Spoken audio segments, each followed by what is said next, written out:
Hi, Braveheart. Welcome to Fit and Free with me. You can call me Aunt Angel or ZGALA, and I'm here as usual to do a little stretching and letting go of some stressing. And I invite you to join me to whatever degree feels good in your body. I like to always remind you there's not one way to check in with your body, to feel a little bit better, to love yourself a little bit more. There are many, many ways, and only you can know what's the real right way for you. This is all about taking some time to check in with yourself, get to know yourself a little bit better, let your body know that you care and that you're listening and that you love yourself, because your body's the one thing you can't live without in this life. You got to let go of the stresses of yesterday to make room for the new stresses of today, as there's always more on the way. And yesterday, that's already been and gone. So you can set it down and pick it back up if you want, but I'll just say toss it, because again, there's more on the way. If you haven't been here before, then let me just forewarn you, in case you didn't already figure out, I like to be silly. Sometimes I like to sing my life a little bit, because it's a musical life. And it's all about making it the way I like to make it, the best I can, doing the best I can with what I got from where I am. That's the name of this game in my book. So all that out of the way, I'm going to move over here and get to it. I also like to remind you, you don't have to wear a special outfit. You don't have to brush your hair. You don't have to have a special room or any special equipment to check in with yourself. Give yourself a little more love. Practice a little more stretching and strengthening. And even though you're enough exactly as you are, you might be amazed to find out how much more you're capable of if you push into it a little bit. So that's what I'd like to encourage you to do. I like to start off with a little just free arms swinging and moving around, checking in with the spine, getting a little flow going. And then I'm gonna check in with the alignment. I hear dogs out there, if you can hear that. Let's start with a little bit of Tadasana, which is also called mountain pose. So I like to start from the center of the earth in my mind, come up through the bottoms of the feet, check in with the alignment, make sure the knees aren't locked, the hips are over the ankles, the shoulders are relaxed and over the hips, the ears are over the shoulders, which usually requires a little pushing back of the chin and lengthening of the back of the neck there. I encourage you to make some audible sighs, because it's good for you. Try it. You might like it. And let's just roll down for starters, checking in with the spine nice and slow, noticing where there's suppleness, where there's stickiness, where you have good articulation, and where maybe you go ka-chunk, ka-chunk. All those are just par for course if you're not getting any younger, like nobody is. Come on down past the waist and bend from the hips. You can put your hands on your legs. You can bend your knees to put your hands on the ground, or if you're flexible, you can put your hands on the ground. But the point is to try to get to where you're hanging your upper body from your lower body, and just let gravity do some of that unwinding for you. Hang here for a breath or two. And enjoy a few heavy sighs. Just letting the spine unwind all on its own. You have to do anything but just hang there. Gravity will do that for you. You can jiggle and wiggle around a little bit if that feels good. And then let's bend the knees, swing the arms back, and lift the arms, chest, and eyes to the sky. Push the hips forward a little bit, coming into a little bit of a counter stretch. Enjoy another heavy sigh there. And then bring the arms up and back down, checking in with those shoulders, maybe rolling them back and down or wiggling them around. And again, checking in with that alignment, Tadasana or mountain pose, rooting into the center of the earth. I like to imagine that I'm being pulled from the center of the universe from the center of the earth through me and through the center of the universe, not in a painful or hard way, but just in a nice lengthening way, so that I'm anchored into the center of the universe, anchored into the earth, and anchored into my own core. See if that does something for you. I'm going to turn this way so that I can do a little flow yoga, sun salutation style. Starting again from Tadasana, and then let's step back with the left foot first. It doesn't really matter what foot, but I always start on the left so I can keep track. Whatever you start with is fine. Just make sure you're keeping track so you can alternate. And then pull that back hip forward and the forward hip back and tuck the tailbone under a little so that your hips are perpendicular to what are basically or more or less parallel lines that your feet are on. So you want this to be a nice stable position. This is called warrior pose or some variation thereof. And again, drop the shoulders down and back and just feel into that a little bit, looking for that nice, long, strong core sensation to move from, pushing into that back heel, checking that the front knee isn't crunching past the front toes, adjusting accordingly. You put that back foot on a little bit of like a 40-degree angle or something if that works better for stability, which it does for me in this pose. And constantly I'm pulling the back hip forward, forward hip back, trying to tuck that tailbone under to get nice and long and strong and straight up through the front. Let's push onto the diagonal, pushing into that back heel a little bit more, looking for a nice diagonal line sensation, bending over that front knee, trying to keep that back heel pressed onto the ground. It even though it wants to come up as I slide that back. And then coming back to upright, peeling the body up, keeping the legs there. Again, roll those shoulders back and down, and let's bring sharp focus onto those fingertips. And then I'm going to shift that back foot so that the heels are now on the same parallel line, and this back foot is about at a 90-degree angle. And that opens the hips. You're swinging the knee toward the wall behind. Get a nice hip opening sensation here. I'm going to follow the arc of that fingertip with my gaze because that's good for balance. And then check in with balance and alignment on both sides. Just enjoy that sensation for a few breaths. Opening the hips, and then let's bend from the hips, slide that back foot out a little bit more. Bring the right hand down on the inside of the right leg, coming into a twisting side triangle or aeroplane pose, I like to call it for fun. Gaze up past those left fingertips as you lift that arm. Again, this is great for strengthening, for stretching, for balance, for focus. All those are sometimes in short supply in a human life these days. And then when you're ready, bring this hand around the back side for an additional twist and reach for that back thigh.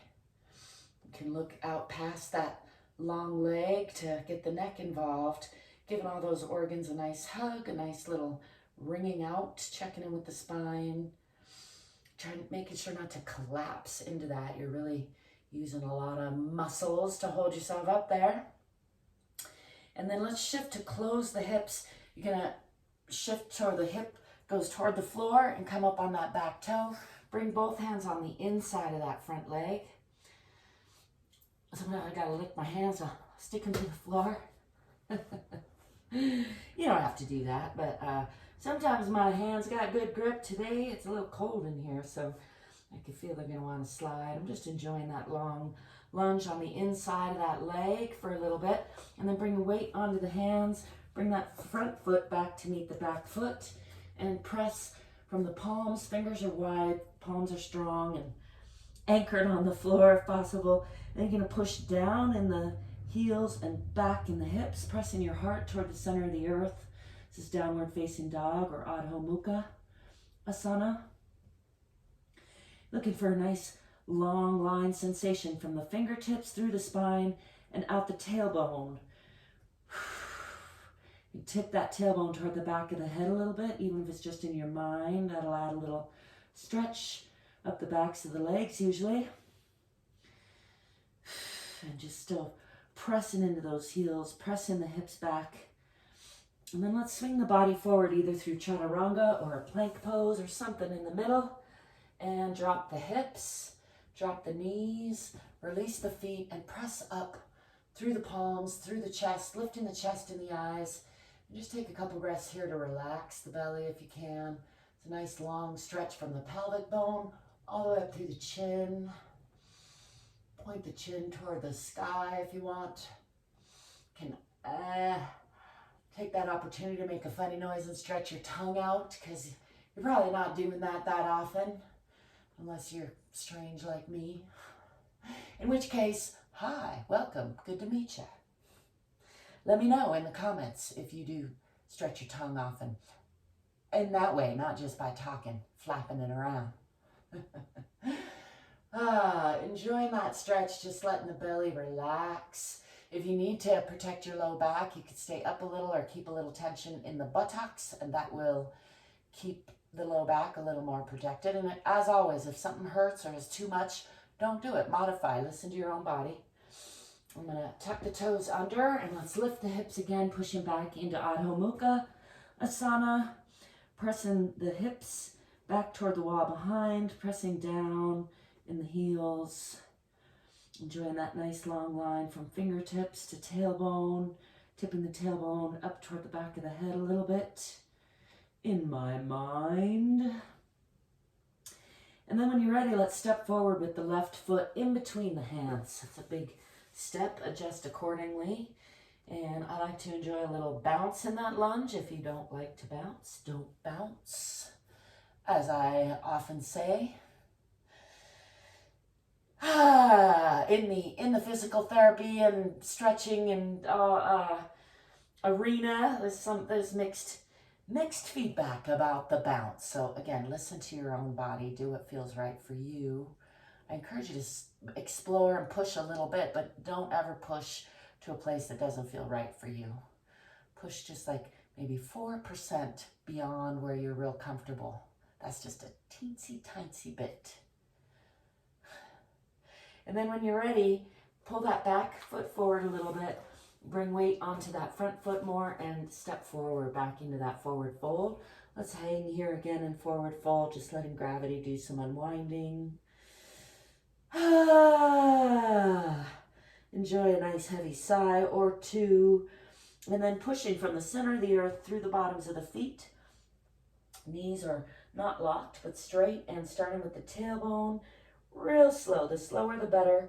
Let's roll back up, checking in with the spine all the way. Just noticing, just listening to the body, seeing if it's got anything to say. Mine's saying, good job, self. It's been like, I don't know, it's been a lot of days, at least 75, 76 days since I missed a day of at least my minimums, and I can feel that consistency adding up. It feels good.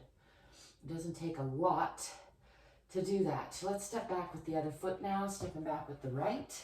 And again, pulling that back hip forward, forward hip back, tucking the tailbone under a little bit, looking for stability, looking for a nice, long, strong core sensation, perpendicular line with the hips, parallel lines with the feet.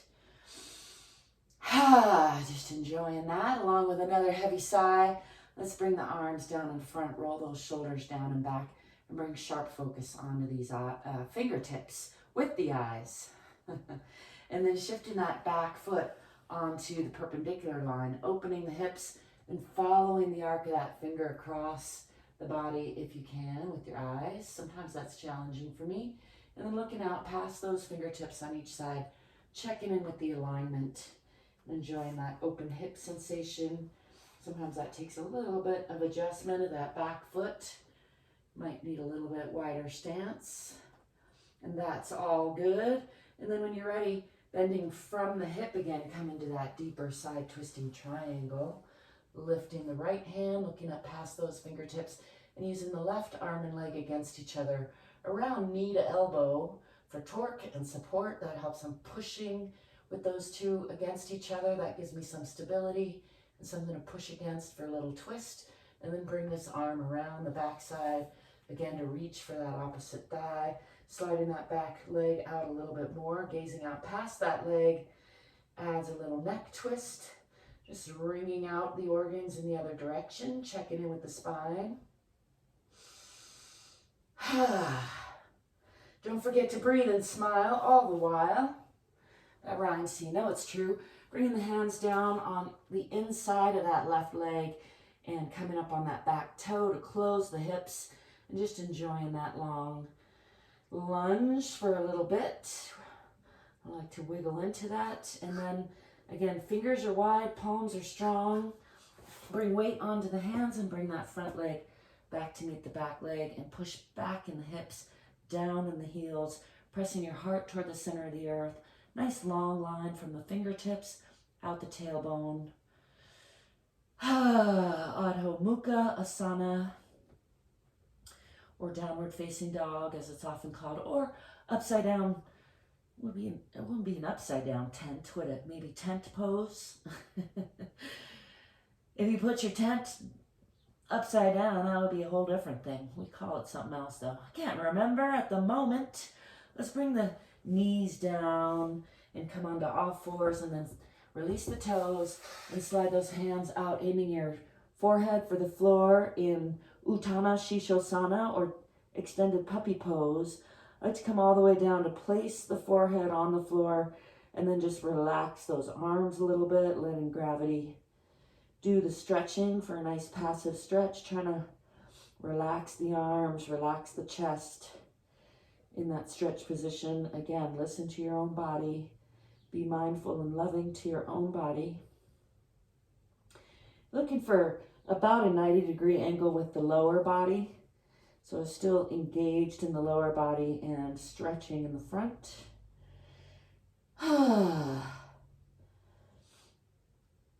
And then when you're ready, walk the hands back up, come back to all fours. Let's do a couple rounds of cat to cow. This is Marjarasana or cat, pulling up in the abdomen, tucking the tailbone and the chin, rounding the spine, exhaling, and then inhaling into Bitilasana or cow, pressing up in the chest, lifting the eyes, lifting the tailbone, breathing into the belly.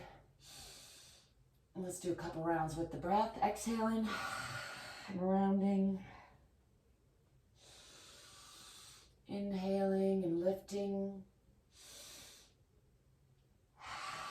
exhaling and rounding, inhaling and lifting, and come back to neutral. Let's tuck the toes under, lift the hips again, pressing back into downward facing dog again, or Adho Mukha Asana. Asana just means pose in Sanskrit. Strike an asana. Doesn't roll off the tongue like pose, does it? And when you're ready, let's step forward with the right foot in between the hands this time. Coming into that deep lunge. Like to slide that back foot back out and get a nice deep bouncy lunge there, but you do it how it feels good to you. Enjoying that for a couple of breaths or so. And then when you're ready, bring more weight onto that front foot, pull the back foot forward, and then step back into a forward fold. Letting gravity do some unwinding. Bend the knees, swing the arms back, come back into that counter stretch. Lifting the eyes, chest, and arms to the sky, pushing the hips forward a little bit. Enjoying a nice little bit deeper counter stretch or back bend. And then bring the hands together, bring them down in front, roll the shoulders down and back.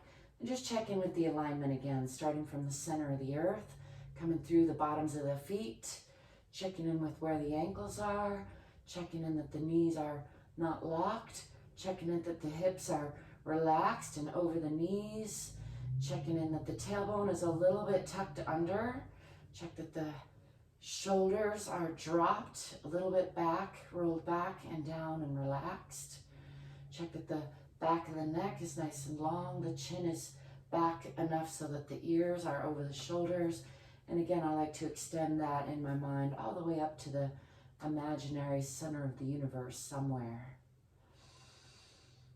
Let's do a couple shoulder shrugs there to finish that off. Just breathing in, shrugging up, and then